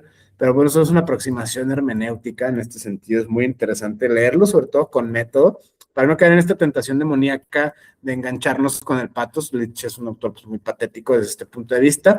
Y bueno, la advertencia está servida. Leo el 54, ya las últimas, llevamos recta final de 62 parágrafos, dos en el 54. Obviamente, pues incitamos a la audiencia a que haga la lectura y que haga sus propias categorías de análisis y demás. Esto solo es una aproximación muy modesta, somos modestos en el sentido nietzscheano, así que bueno, de aquí lo hemos tomado, así que bueno, vaya a leer el 54 ahora. Dice el 54 del Anticristo de 1888 de Nietzsche lo siguiente: No nos dejemos inducir a error. Los grandes espíritus son escépticos. Zaratustra es un escéptico. La fortaleza, la libertad nacida de la fuerza y del exceso de fuerza del espíritu se prueba mediante el escepticismo. A los hombres de convicción no se les ha de tener en cuenta nada de lo fundamental referente al valor y al no valor. Las convicciones son prisiones. Estos hombres no ven bastante lejos, no ven debajo de sí. Más para tener derecho a hablar acerca del valor y del no valor, hay que ver 500 convicciones por debajo de sí, por detrás de sí. Un espíritu que quiere cosas grandes, que quiere también los medios para conseguirlas, es necesariamente un escéptico. Al estar libre de toda especie de convicciones, el poder mirar libremente forma parte de la fortaleza. La gran pasión, que es el fundamento y el poder del propio ser, más ilustrada, más despótica aún que el intelecto humano, toma a todo entero su servicio. Le quita todo escrúpulo, le da incluso valor para usar medios no santos. En determinadas circunstancias le permite convicciones. La convicción como medio de una convicción. La gran pasión usa, consume convicciones, no se somete a ellas, se sabe soberana. A la inversa, la necesidad de fe, la necesidad de una incondicional en el sí, en el no, en el carlismo, si se me quiere disculpar esta palabra, es una necesidad de la debilidad propia. El hombre de fe, el creyente, de toda especie, es por necesidad un hombre dependiente, alguien que no puede erigirse a sí mismo en finalidad, que no puede erigir finalidades a partir de sí mismo. El creyente no se pertenece a sí mismo, solo puede ser un medio, tiene que ser consumido, tiene necesidad de alguien que lo consuma. Su instinto otorga el honor supremo a una moral de la diseminación. Todo le persuade a ella, su inteligencia, su experiencia, su vanidad. Toda especie de fe es en sí una expresión de desinmismación, del extrañamiento de sí mismo. Si se tiene en cuenta como a los más les resulta muy necesario un regulativo que desde fuera los ate y los fije, como a la coerción en un sentido más alto, la esclavitud es la condición única y última bajo la cual se prospera el hombre débil de voluntad y sobre todo la mujer. Se entenderá también la convicción, la fe. El hombre de convicción tiene en ella su espina dorsal. No ver muchas cosas, no ser imparcial en ningún punto, ser íntegramente un partido, ser una óptica rigurosa y necesaria en todos los valores, esa es la única condición para que tal especie de hombre llegue a subsistir. Mas con esto, ella es la antítesis, el antagonista del hombre veraz, de la verdad. El creyente no es libre de tener conciencia para la cuestión de lo verdadero y lo no verdadero. Ser honesto en ese punto sería íntimamente su ruina. El condicionamiento patológico de su óptica hace del convencido un fanático. Savonarola, Lutero, Rousseau, Robespierre, San Simón, el tipo antitético del espíritu fuerte, el cual ha llegado a ser libre. Pero los gestos grandes y afectados de estos espíritus enfermos, de estos epilépticos del concepto, actúan sobre la gran masa. Los fanáticos son pintorescos. La humanidad prefiere ver gestos a oír razones. El 56, ahora ya casi terminamos. Muy fuertes estas críticas de Nietzsche, lo advertiste, creo yo, bien, Rubén, al iniciar. Sí, no, es que, bueno, es que ya el anticristo prácticamente es el desmonte psicológico e ideológico del cristianismo. Ya, bueno, se los voy a explicar brevemente para que esto se acabe rápido. Cuando el nacimiento de la tragedia aparece, es el Nietzsche joven, es el Nietzsche filólogo. No lo tomamos porque, bueno, sería arruinarles la sorpresa. Ya anuncia que su pleito con Kant, con Sócrates y con Platón, o sea, con el Sócrates platonizado, pues era una negación de la vida. De hecho, es lo mismo el mismo problema que va a tener con los románticos. Los románticos niegan la vida y aceptan la muerte como la liberación. Y aquí la cuestión aquí está en que, pues, estos tipos, dentro de la visión nietzscheana, y lo digo en tipos como término antropológico, o sea, como tipos que generan tropos y generan instituciones, pues van a negar la vida para poder controlarla. Ya después Foucault le llamará de otra manera, Agamben tiene otro término, los postestructuralistas se van a alimentar de él, o sea, porque no es poca cosa. Pero pues vayamos de una vez al 56 para terminar con esto de una vez y terminar el manual. Porque esas Sí, son pequeñas justo. lecturas de manual. Sí, esto está leve desde el punto de vista, son algunas elecciones con el sesgo que hemos hecho de la refundamentación, pero dale, 56 y 60, Y ya termino Sí. yo 61 y 62. Adelante, Bien, gracias. dice, en última instancia, lo que importa en la finalidad con la que se miente, es la finalidad con la que se miente. El hecho de que el cristianismo falte en las finalidades santas es mi objeción contra sus medios. Solo finalidades malas, envenenamiento, calumnia, negación de la vida, desprecio al cuerpo, degradación y deshonra del hombre por el concepto de pecado. Por consiguiente, también sus medios son malos. Con un sentimiento opuesto, leo yo el Código de Manú, una obra incomparablemente espiritual y superior tanto que el simple nombrarla a la vez que la Biblia sería un pecado contra el espíritu. Enseguida se lo adivina, esta obra tiene detrás de sí, dentro de sí, una auténtica filosofía, no simplemente una maloliente judaína, compuesta de rabinismo y superstición. Da algo a morder incluso al psicólogo más exigente, sin olvidar la principal, la diferencia radical de toda especie de Biblia. Son los estamentos aristocráticos, los filósofos y los guerreros quienes ese código controlan a la masa. Por todas partes valores aristocráticos, un sentimiento de perfección, un decir sí a la vida, un triunfante sentimiento de bienestar consigo mismo y con la vida. Sobre el libro entero brilla el sol. Todas las cosas sobre las que el cristianismo derrama su voluntad insondable, como por ejemplo la procreación, la mujer, el matrimonio, son tratadas aquí en serio, con respeto, con amor y confianza. ¿Cómo se puede realmente poner manos de niños en manos de niños y mujeres? ¿A dónde está? Realmente poner manos de niños y de mujeres en el libro que contiene aquella frase infame a causa de la fornicación tenga cada uno su propia mujer y cada uno su propio hombre. Es mejor casarse que abrazarse. Y es lícito ser cristiano mientras la génesis del hombre está cristianizada, es decir, ensuciada del concepto de la Inmaculada Concepción. Yo no conozco libro alguno en el cual a la mujer se le digan tantas cosas delicadas y afectuosas como se le dice en el Código de Manú. Esos vejetes y santos antiguos tienen una manera acaso nunca superada de ser atentos con las mujeres. La boca de una mujer se dice una vez, el pecho de una muchacha, la oración de un niño y el humo del sacrificio son siempre puros. Otro pasaje, no hay nada más puro que la luz del sol, la sombra de una vaca, el aire, el agua y el fuego de la respiración de una muchacha. Un último pasaje, ¿acaso también es santa mentira? Todas las aberturas del cuerpo situadas por encima del ombligo son puras, todas las situadas por debajo son impuras, solo en la muchacha es puro el cuerpo entero. Bueno, seguimos. Bueno, porque aquí podemos jugar con un poco con la misoginia nietzscheana, que ya es otro asunto, pero aquí pues prácticamente eleva el concepto de mujer a una entidad que merece respeto en sentido estricto, pero que también es vista como una parte importante del ecosistema. O sea, es una versión anti, es antimisógina, ¿no? En sentido nietzscheano. Pero ya tenemos al 60, así que sigamos con esto antes de evaluar un Nietzsche que parece contradecirse. Larga historia con la misoginia de Nietzsche es conocida, la vamos a dejar hasta ahí, no queremos entrar en problemas. Así que vamos con el cristianismo nos arrebató la cosecha de la cultura antigua. Más tarde volvió a arrebatarnos la cosecha de la cultura islámica.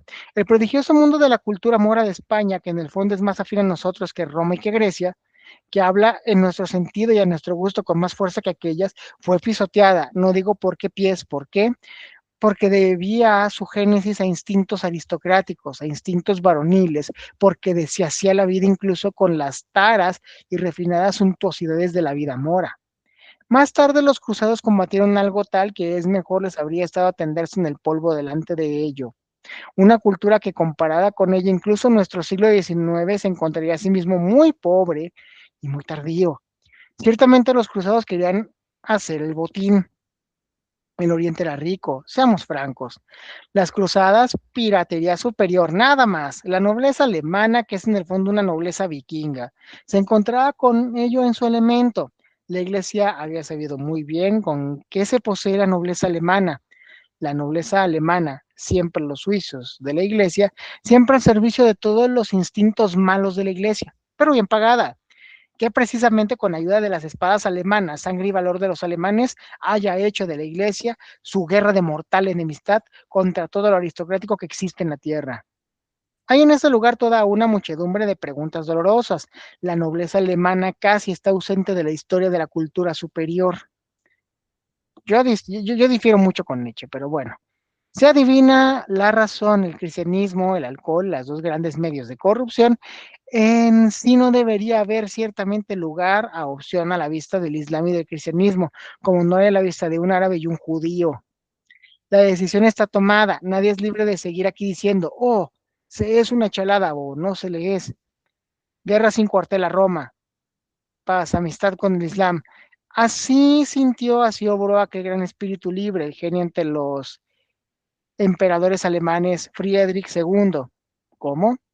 Es que un alemán tiene que ser primeramente un genio, tiene que ser primeramente un espíritu libre para tener sentimientos decadentes. Yo no comprendo cómo esos alemanes han podido tener alguna vez sentimientos cristianos. Ok, Finalmente, dale, sí, dale. Sí, yo leo eh, 61 y 62, y bien, este tiene un extra, y igual después ya una serie así leve de comentarios para cerrar bueno, este es que bonus. mira, de lo que esta parte es importantísima porque hay algo importante con los suizos. Hay un mito de su fundación. Como no sabían hacer otra cosa sino guerrear, se juntaron en un lugar que llamaron la Asamblea de los Comunes y como no sabían otra cosa sino pelear, se convirtieron en los mercenarios de Europa. Defienden el asalto al castillo de San Ángelo, donde mueren 149 y sobreviven 57, generando una tradición militar que persigue a nuestra fecha, donde los guardias suizos son los defensores de la Santa Sede. Y quien los ataca es el rey Carlos V del Sacro Imperio Romano Germánico y también Carlos I del Imperio Español. Una gesta épica única en la historia militar, pero también el pueblo suizo es un pueblo teutónico. Y es ahí la contradicción. Los alemanes siempre han sido una raza de soldados en términos históricos, por muchas condiciones, pero también han sido una raza de filósofos desde la época de Armí. O sea, ese es el contraste y esa parte por eso me gusta tanto. Por eso cuando a Friedrich II le dice, se necesita ser un genio primero para ser vulgar, se me parece incluso antiteutónico, ¿no? Pero bueno, ya. Genial, vamos a estos 61 y 62, los últimos dos, viene un bonus track del bonus track. Esta edición tiene un apartadito muy bonito, son 7 artículos de una ley de Nietzsche, los escritos póstumos. Esto los recuperó el traductor de la obra de 1961, atribuido a Eric Pollock en 1961 la edición, notísima, curiosísima de pie página que viene en la introducción a este libro. Bueno, lo dejo ahí de misterio, ¿no? El bonus track del bonus track.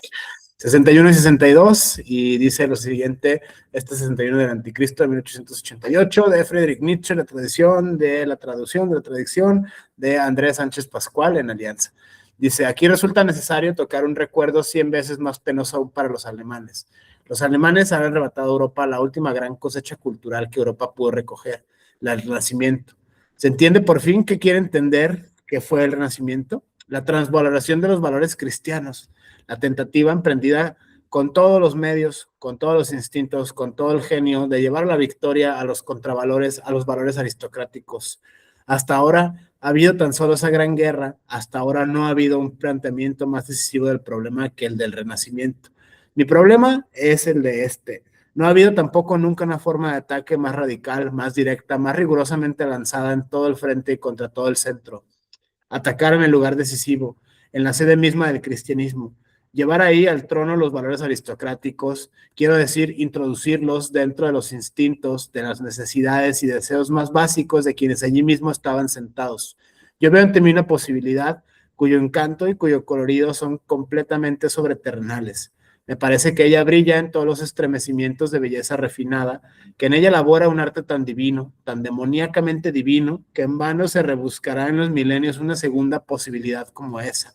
Yo veo un espectáculo tan lleno de sentido, tan prodigiosamente paradójico a la vez, que todas las divinidades del Olimpo habrían tenido pretexto para lanzar una carcajada inmortal. César Borgia, Papa, ¿se me entiende? Bien, esa ha sido la victoria de la que yo solo hoy aspiro. Con ella quedaba suprimido el cristianismo. ¿Qué ocurrió? Un monje alemán, Lutero, fue a Roma. Ese monje que llevaba en su cuerpo todos los instintos vengativos de un sacerdote fracasado, se indignó en Roma contra el Renacimiento. En lugar de comprender con la más profunda gratitud el enorme acontecimiento que había tenido lugar, la superación del cristianismo en su propia sede, Lo único que su odio supo extraer de su espectáculo fue su propio alimento. Un hombre religioso piensa solo en sí mismo. Lutero vio la corrupción del papado, siendo así que precisamente lo contrario podía tocarse con las manos. En la silla del papa no estaban ya sentada la vieja corrupción, el peccatum originario del cristianismo, sino la vida, sino el triunfo de la vida, sino el gran sí a todas las cosas elevadas, bellas, temerarias. Y Lutero restauró de nuevo la iglesia, la atacó, el Renacimiento, un acontecimiento sin sentido, un gran en vano. Ay, esos alemanes, cuánto nos han costado ya, en vano. Esa fue siempre la obra de los alemanes. La Reforma, Leibniz, Kant y la llamada filosofía alemana, las guerras de liberación, el Reich, cada vez un en vano de algo que ya estaba ahí, de algo irrecobrable. Son mis enemigos, lo confieso, esos alemanes. Yo desprecio en ellos toda la especie de sociedad de los conceptos y los valores, toda especie de cobardía frente a todo sí y todo no honestos. Casi desde hace un milenio vienen enmarañando y enrollando todo aquello que han tocado con sus dedos. Tienen sobre su conciencia todas las medianías, las tres octaverías. Las de Europa está enferma. Tienen también sobre su conciencia la especie más sucia de cristianismo que existe, la más incurable, la más insufrible, el protestantismo. Si no se termina con el cristianismo, culpables de ello serán los alemanes. El 62, final. Con esto he llegado a la conclusión y voy a dictar mi sentencia. Yo condeno el cristianismo, yo levanto contra la iglesia cristiana la más terrible de todas las acusaciones que jamás acusador alguno ha tenido en su boca. Ella es para mí la más grande de todas las corrupciones inimaginables. Ella ha querido la última de las corrupciones posibles. Ha dejado la iglesia cristiana de tocar con su corrupción. De todo valor ha hecho un no valor. De toda verdad, una mentira. De toda honestidad, una bajeza del alma. Que alguien se atreva todavía a hablarme de sus bendiciones humanitarias. El suprimir cualquier calamidad iba en contra de su utilidad más profunda. Ella ha vivido de calamidades. Ella ha creado calamidades con el fin de eternizarse a sí misma. El gusano del pecado, por ejemplo, la iglesia es la que la ha enriquecido a la humanidad con esta calamidad. La igualdad de las almas ante Dios, esa falsedad, ese pretexto para los rencores de todos los que tienen sentimientos viles, ese explosivo de concepto que ha acabado convirtiéndose en revolución, idea moderna y principio de decadencia del orden social entero. Es dinamita cristiana, bendiciones humanitarias del cristianismo, extraer de la humanitas una autocontradicción, un arte de la autodeshonra, una voluntad de mentira a cualquier precio, una repugnancia, un desprecio de todos los instintos buenos y honestos. Esas serían para mí las bendiciones del cristianismo. El parasitismo como única praxis de la iglesia, con su ideal de clorosis, con su ideal de santidad, beber hasta el final toda sangre, todo amor, toda esperanza de vida, el más allá como voluntad de negación de toda realidad, la cruz como signo de reconocimiento para la más subterránea y conjura a vida nunca, contra la salud, la belleza, la buena constitución, la valentía, el espíritu, la bondad de alma, contra la vida misma. Esta eterna acusación contra el cristianismo voy a escribirla en todas las paredes, y donde haya paredes tengo letras que harán ver incluso a los ciegos. Yo llamo al cristianismo la única gran maldición, la única grande e intimísima corrupción, el único gran instinto de venganza para el cual ningún medio es bastante venenoso, sigiloso, subterráneo, pequeño. Yo lo llamo la única inmortal mancha deshonrosa de la humanidad. Y se cuenta el tiempo desde el 10 Nefastus, día nefasto, en el que empezó esta fatalidad, desde el primer día del cristianismo. ¿Por qué no? Mejor desde su último día, desde hoy. Transvaloración de todos los valores. Finalmente termina así el anticristo. Y vamos como bonus track de este bonus track. En esta edición viene este parágrafo y cerramos con una serie de comentarios leves para terminar este bonus track. Gracias, Rubén, por ayudarme en esta sesión. Interesantísima esta lectura entre colegas, un libro bastante ameno. Y bueno, voy a empezar con esta lectura ya para terminar. Ley contra el cristianismo, esto es de los bonus tracks de la edición esta de Alianza de Andrés Sánchez Pascual. Dada en el Día de la Salvación, en el día 1 del año, el 30 de septiembre de 1888, de la falsa cronología, qué problema de la historia está bien marcado. Dice, guerra a muerte contra el vicio es el cristianismo. Artículo 1, viciosa es toda especie de contranaturaleza. La especie más viciosa de hombre es el sacerdote.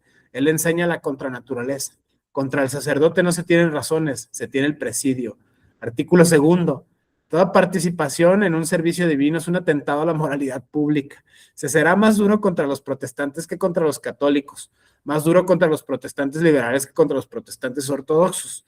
Lo que hay de criminal en el ser cristiano crece en la medida en que uno se aproxima a la ciencia. El criminal de los criminales es por consiguiente el filósofo. Artículo tercero. El lugar maldito en que el cristianismo ha encobado sus huevos de basilisco será arrasado y como lugar infame en la tierra constituirá el terror de toda la posteridad. En él se crearán serpientes venenosas. Artículo cuarto. La predicación de la castidad es una incitación pública a la contranaturaleza. Todo desprecio de la vida sexual, toda impurificación de la misma con el concepto impuro, es el auténtico pecado contra el Espíritu Santo de la vida. Artículo quinto. Comer en la misma mesa con un sacerdote le hace quedar a uno expulsado, con ello uno se excomulga a sí mismo de la sociedad honesta. El sacerdote es nuestro chándala, se lo proscribirá, se lo hará morir de hambre, se lo echará a toda especie de desierto. Artículo sexto. A la historia sagrada se la llamará con el nombre que merece, la historia maldita. Las palabras Dios, Salvador, Redentor, Santo, se las empleará como insultos, como divisas para los criminales. Artículo séptimo.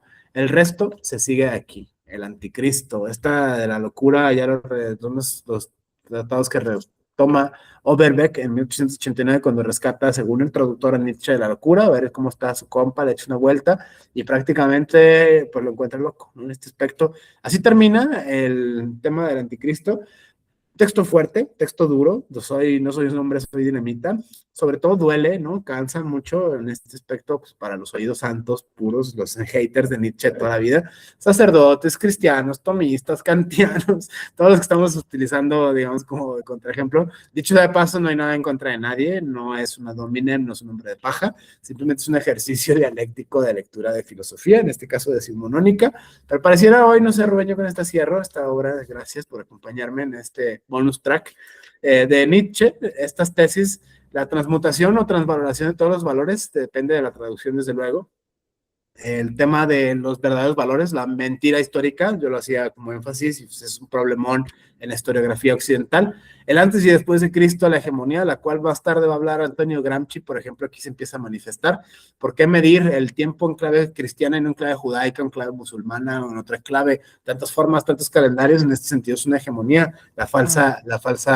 cronología, y con esta, la transvaloración de los valores contra Kant, contra Pablo, contra el budismo, contra Sócrates, el Sócrates platónico, los enemigos de siempre de la humanidad, según Nietzsche.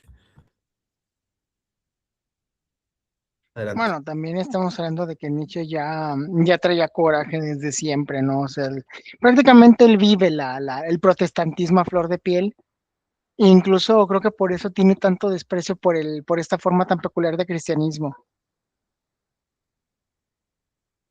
O sea, si somos un poco honestos y si hablamos tanto en la superficie como en el fondo, cuando tú visitas un templo ortodoxo o un templo católico tradicional, y por tradicional estamos hablando de que tiene mínimo de 500 a 1000 años, lo que vemos es saturación, un dominio claro del orden y la técnica, y si nos metemos a los sistemas teológicos y filosóficos, pues son enormes.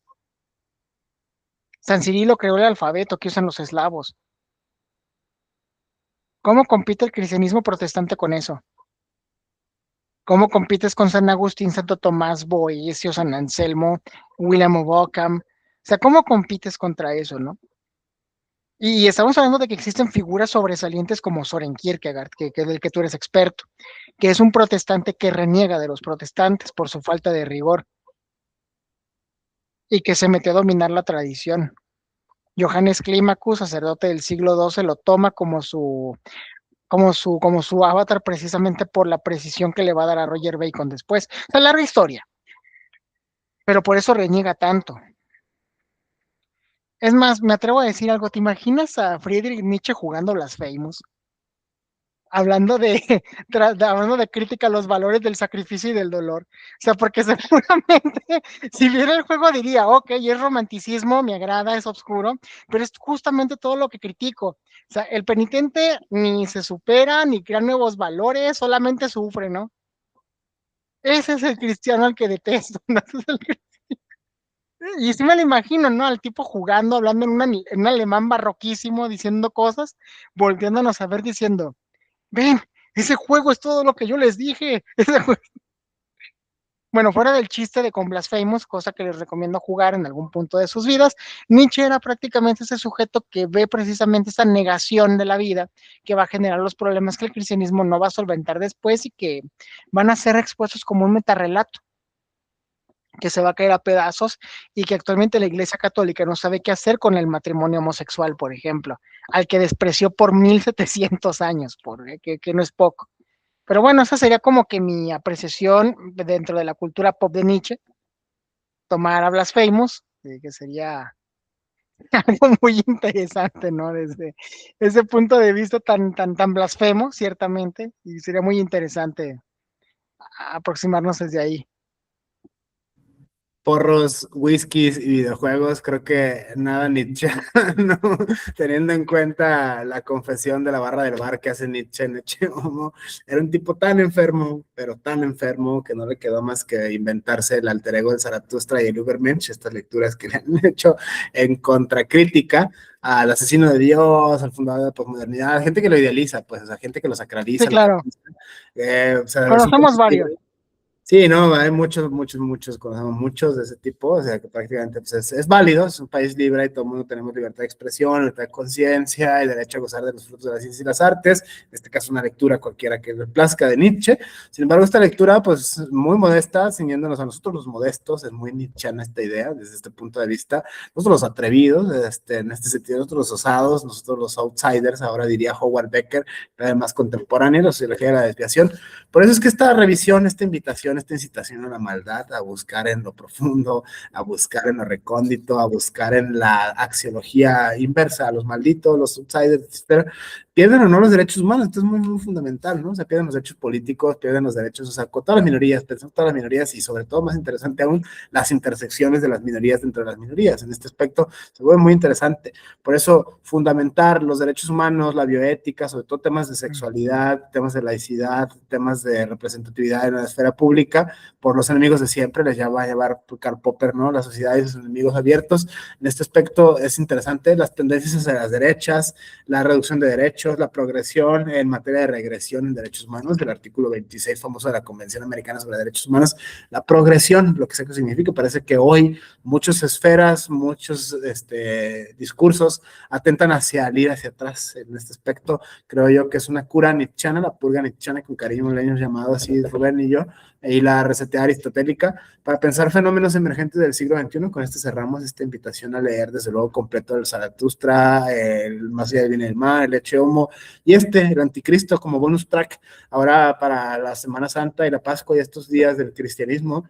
Creo que una purguita nietzscheana viene bien como contra el elemento dialéctico. No hay nada en contra de la libertad de expresión ni contra mucho menos de las personas religiosas, se respeta mucho por su cuestión constitucional y su cuestión convencional. Lo que sí es ejercicio dialéctico, nada más una lectura de Semana Santa, de vacaciones, Pascua, en este aspecto, una invitación a la reflexión. Desde otro punto de vista, mi punto de vista nietzscheano, humano, demasiado humano, muy fuerte, no es un hombre, es dinamita. Yo cierro con este bonus track de este seminario de lectura sobre textos de Nietzsche, para tres cosas principalmente: repensar los supuestos ontológicos, epistémicos, axiológicos del discurso de los derechos humanos, el discurso de la bioética, el discurso de los métodos alternos de solución de controversia, que desde nuestro punto de vista está fundamentado en clave cristiana y en clave kantiana: la universalidad de la razón, la dignidad de la igualdad de derechos, porque pues así Dios lo quiere, o porque así está estipulado en la razón universal kantiana. Hemos visto en Nietzsche, específicamente en Nietzsche, esta crítica contundente, bestial, feroz, en contra de estos supuestos, muy útil para los tiempos que corren, pensarlo desde el maravilloso mundo del derecho, la sociología del derecho y desde luego la filosofía del derecho. En este sentido, una invitación a la lectura, a la relectura de Nietzsche hoy en el siglo XXI, al margen de cualquier patos. Nietzsche es muy taquillero y se presta muchas cosas, eso es muy bonito y muy padre. Yo siento, a mí se me figura, yo pienso que sí, está bien, es un país libre, pero hay que hacerlo con métodos. Es la única invitación, creo que es lo que nos da el distintivo, el sello de la casa, para bien o para mal. En este sentido es la metodología, nos guste o no nos guste, tienen que hacerse filosofía en serio, tomarnos en serio los derechos a los Ronald Dworkin implica diseñar un método. En ese sentido es interesante. Número uno, Número 2, desmitificar a Nietzsche. O sea, ya creo que hacerle justicia es leerlo, ¿no? O sea, prácticamente sus letras. Y bueno, lo más directo con este método que hemos diseñado, hicimos monografías, historias generales de la filosofía, videos, lo que la gente cuenta, traducciones y finalmente el alemán del siglo XIX. Lo mismo para la analogía de extensión se puede aplicar a cualquier pensador, a cualquier pensadora de estos tiempos y de cualquiera. O sea, es un método que hemos inventado entre colegas, habilidades filosóficas para cualquier ciudadano en general, mezclar la hermenéutica contemporánea con el análisis crítico del discurso para poder extraer elementos textuales y extratextuales que nos lleven a una comprensión novedosa en términos análogos, según lo llamaría en su momento Mauricio Beuchat. En este sentido es esta. Y la tercera, con esta me despido prácticamente, es invitar a la lectura, en el sentido de la lectura de los clásicos de filosofía, para no estar repitiendo prejuicios de cosas que dicen que decían que dijo. Es decir, tener la certeza siempre epistémica, siempre la certeza empírica y fenoménica de haber cogido lo más directo posible los textos, posiblemente en tu tradición, desde luego, no vamos a negar la cruz de la parroquia, lo estamos haciendo en español, siglo XX, formación filosófica, muy filosófica en este sentido. Rubén es especialista en Nietzsche, Aristóteles, Platón y otros tantos, Guillermo de Ockham, otra serie. Vamos a seguir en este ejercicio, digamos, dicho de paso también, con esta finalmente cierro, este ejercicio de divulgación filosófica, para bien o para mal, guste o no guste, lo vamos a seguir haciendo, así que prácticamente es inevitable. Así que vamos a continuar con esto.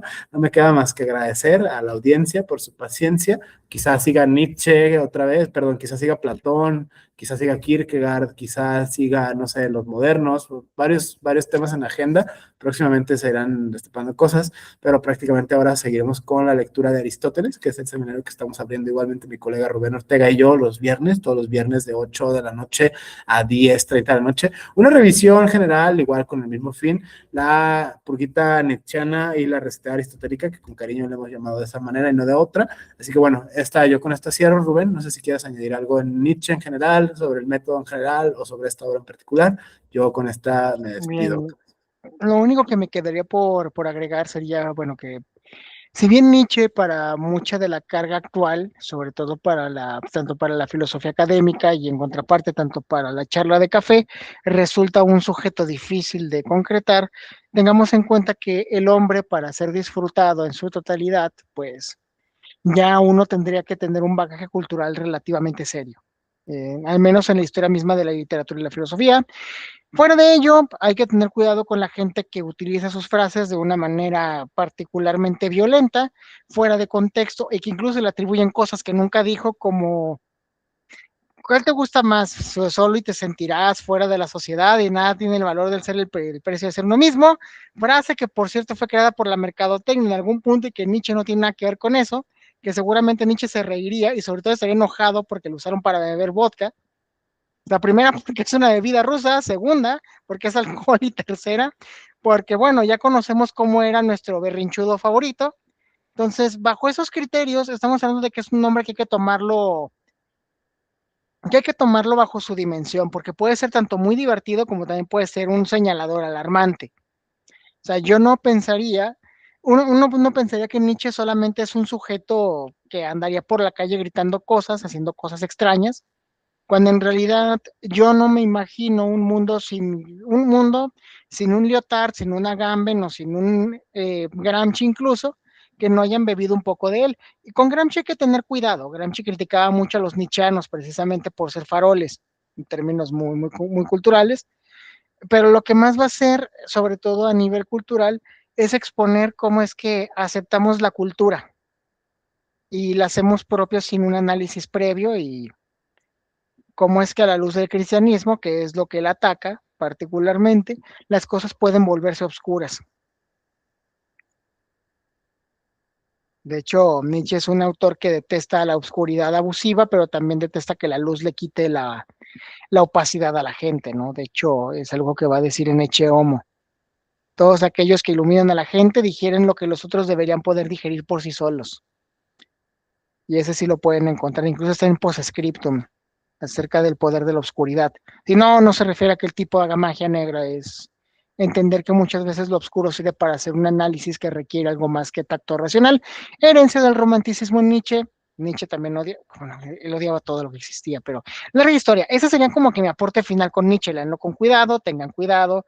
Por favor, dejen de poner frases estúpidas en la cara de Nietzsche como el que es perico, complete la frase como guste.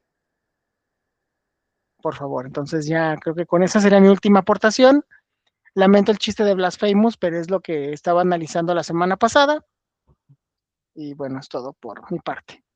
Muchísimas gracias, Rubén, por esta advertencia metodológica. Justo coincido contigo, esta sátira, esta mimética. Poner una frase de IA atribuible al dicen que decía sin jamás nunca haberlo corroborado. En este aspecto, Nietzsche se presta mucho para ello. Hasta Kanye West, por ejemplo, usa alguna de sus frases en alguna de su canción, que nada malo tiene, ni nada lo tiene, es un país libre y demás. Así que, bueno, evitemos en medida de lo posible las lecturas a metódicas, a críticas y fuera de contexto. La guerra de las falacias, tributo a Manuel Atienza, evitemos en medida de lo posible las falacias al hacer filosofía. En este aspecto, este muy humilde y muy modesto ejercicio de divulgación filosófica, leer con método, el método hermenéutico, el método de análisis crítico del discurso, que como legión que somos, hemos construido como colegas habilidades filosóficas para cualquier ciudadano en general. No me queda más que agradecer a la audiencia, agradecer a mi colega Rubén Ortega por este acompañamiento en esta lectura didáctica, especialista en Nietzsche. Tu tesis va de muchos elementos nietzscheanos, así que bueno, el referente obligado pues eres en este caso tú. Gracias, gracias a todas, a todos, a todas. Seguimos en contacto. Muchísimas gracias por este seminario sobre lecturas de Nietzsche, este bonus track incluido prácticamente acerca del anticristo por los tiempos que corren, no solo por lo que sé que significa Semana Santa y Pascua, sino en general el siglo XXI, la filosofía del pasado mañana, de la cual hablaba Nietzsche en 1888 a 1880 a 1889, es hoy, hace mucho, mucho tiempo y no tanto como otras partes, pero bueno, en general, esa invitación a pensar supuestos epistémicos, ontológicos y axiológicos en el siglo XXI de fenómenos emergentes, tanto de la ciencia, de la religión, como no, está de vuelta, las derechas, los derechos y los derechos humanos en general. Muchísimas gracias a todas, todos, todes. Gracias, Rubén, por este acompañamiento. Seguimos en contacto y bueno, nada más gracias. Saludos.